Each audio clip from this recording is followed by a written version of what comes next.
Simba bwana wamerejea hii leo wakitokea visiwani Zanzibar ambako walikuwa na mchezo wao wa kuhitimisha fainali ya pili ya michuano ya kombe la shirikisho barani Afrika baada ya hiyo jana kutoka sare ya bao moja kwa moja na RS Berkane katika mechi ya mwisho kabisa ya kombe la shirikisho barani Afrika. Hivyo aggregate ikasoma jana jumla ya magoli 3-1 ambayo Simba amekubali kichapo hicho katika michuano hiyo ya kombe la shirikisho barani Afrika. Sasa wamerejea jijini Dar es Salaam ambapo kesho kutwa siku ya Jumatano katika uwanja wa KMC watakuwa na kibarua kizito kwenye mechi ya ligi kuu ya NBC Tanzania bara ambako watawakaribisha Singida Black Stars katika muendelezo wa ligi hiyo. Iko sahihi kweli, maana mechi umetoka finali ngumu sana. Sasa kwa nini isiwe sahihi? Kwa wazalendo kidogo, Simba ilikuwa inawakilisha nchi kimataifa. Kwa nini isiwe sahihi? Kwa sababu jajabu kuangalia mechi ilikuwa ngumu sana, ni finali ile. Utaratibu upoje wa namna ambavyo mchezaji anatakiwa kupumzika? Ndio sasa 72. Sasa 72. Sasa na zimevuka, unajua, kwa sababu jamani hii iko sawa.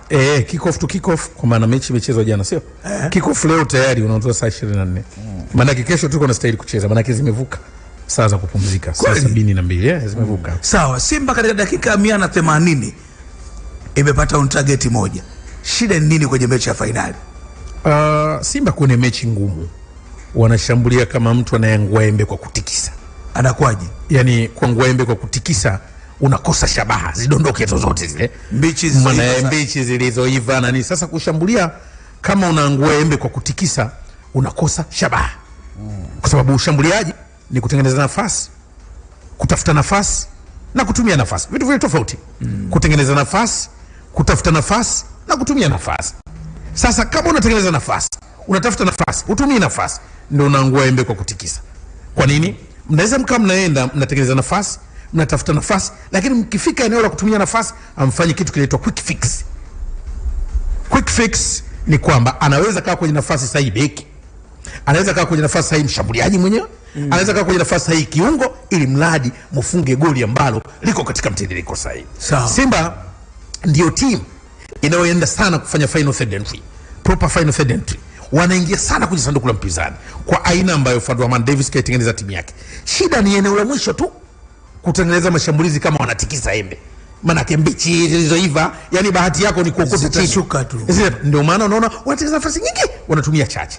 Sasa ukitangua embe kwa kutikisa, unaweza kukuta umetikisa mbichi tupu. Maana yako ni kwamba kama wangekuwa na washambuliaji ambao wafumania nyavu, ambao wanafumania nyavu sana kwa usahihi, wangekuwa na idadi nyingi sana ya magoli. Na sio washambuliaji tu wanaofumania nyavu kwa usahihi, kama wangekuwa eneo la mwisho wanatulia kwa usahihi, kwa sababu au tuseme wanazitumia zile nafasi vizuri kwa usahihi, kwa sababu eneo la mwisho wanakwenda. Swala ni quick fix. Kuna wakati watu wako maeneo sahihi hawazitumii hizo nafasi, na zaidi kwenye mechi ngumu. Kwa mfano ukiwatazama Simba, acha hizi mechi za NBC, mechi ambayo Simba kashinda goli 4, jua katengeneza nafasi mpaka 16.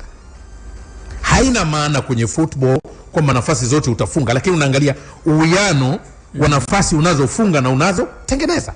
Na ndio maana nikikwambia ukiwatazama hawa ni kama mtu anayeangua embe kwa kutikisa, yani itakao dondoka mbichi kwa unachagua 2-3. Sasa ukitikisa embe unaweza kudondosha mbichi 50, hiyo iva moja. Tafsiri yake ni kwamba unatengeneza nafasi sana, kutumia nafasi kwako ni shida, lakini kutafuta nafasi inaweza kuwa isiwe tatizo vile vile. Hili ndio eneo ambalo unaona kwenye mechi ngumu ndio unahesabu sasa mechi ya dakika 180 shot on target moja, lakini off target walipiga shoti 7. Sasa wakati mwingine tunasema on target ndio sahihi kwenye lango, lakini sio on target tu. Je, umetengeneza nafasi ngapi kwa kupiga? Unajua ukianza kupiga mashuti, maana rocket range goals ni mtu ambaye hajatengeneza nafasi. Anatafuta nafasi kushuti mbali. Sasa eneo la kutengeneza nafasi kwa usahihi, anapata timu ambayo ina solidity, wanapata wakati mgumu. Ndio maana tukasema inakuwa sasa kama mtu ambaye anaangua embe kwa kutikisa. Sasa ndio mapungufu ambayo unaona Fadwaman Davis anasema, na watu wengi tumekuwa tukisema hawa mbele hapa wakianza kutikisa, wakiwa wanalegeza kiuno mbele hapa, mambo yatakuwa sawa sawa. Tumalize na hili. Maana yake inabidi wakazi mkwiju kweli kweli. Sio mkwiji, kibwebwe. Wafunge za maji. Kibwebwe. Yani eneo la mwisho wakipata kibwebwe. Maana Simba eneo la mwisho hakuna kibwebwe. Kikipatikana kibwebwe eneo la mwisho, huku timu ina flow vizuri. Wewe ulisema Yanga inashambulia kama inapiga kibaka. Leo unasema Simba inashambulia kama inatikisa embe. Kibaka Yanga tulisema tofauti ya kupiga kama Kibaka na hii ni tofauti kubwa. Tofauti yake nini? Maana kushambulia kama Kibaka. Nao shabaha zinapungua wote hawa. Wana shida ya shabaha. Na tuna shida ya shabaha kwa sababu gani? Tunacheza ligi ambayo hampati ubunifu na kubanwa mpaka mjue mapungufu yenu. Sasa mnakutana timu zenye intensity kubwa, tunaona tabu. Kwa mfano, Yanga nao kushambulia kama Kibaka. Si unakumbuka mechi ya dhidi ya Msaada ya juzi? Naona na wao wakibanwa. Yale naona tikizembe kwa kutikisa. Wote wana matatizo yao. Bora sawa. Wakati kama nakumbuka wakati tunaelekea kwenye huu mchezo tulizungumza na kuhusiana na namna ambavyo hawa watu ambao tunasema ni manabii manabii wanavyoweza kusaidia kupata ushindi. Lakini watu wamekuwa kama hawasikii vile ushauri ambao pengine ungeweza kuwa unawasaidia. Wakati wengine manabii wanajenga imani sana. Na mara mwisho tulimzungumzia Suguye. Prophet Nicholas. Kuna kitu alikuwa anasema siku ile, si tungesikia. Pengine tuseme baada ya kusikia. Alichokuwa anasema. Tuseme kwa sababu tujikumbushe. Naona alikataa kwenda kwenye giza 3 kwanza. Asipewe maneno. Belekane hao. Remember my prophecy. Usinilazimishe niongee kitu ambacho Mungu hajanituma. Niliwaambia 2024 naona mwakani na kipindiko wana usajili au wana chochote. Hawa mnaona leo walikuwa hawa. Ninaona mwakani Simba anavuka jina la mwaka robo. Haishi robo. Anavuka robo, anaingia nusu. They are entering the semi-final. Na nikasema anapambana kuingia. Wao nafikiri aliingia kirahisi finali. Do you think they enter easily? Don't you know? Wewe hujaangalia mpira? Don't you know? Uliona South Africa ilikuwaje? Kwa ndugu wale si walikollapse in South Africa. Nao wameshaingia finali, so mnaanza kunipandikizia maneno. Nabii alisema wanaleta kombe. Lini nimesema wanaleta kombe? Niache. Please, usiweke maneno yako kwenye kinywa. Don't put your words in my mouth. Sasa hivi I'm still blank. I don't know. Najaribu kumuomba Mungu nipate clear picture. Nione vizuri.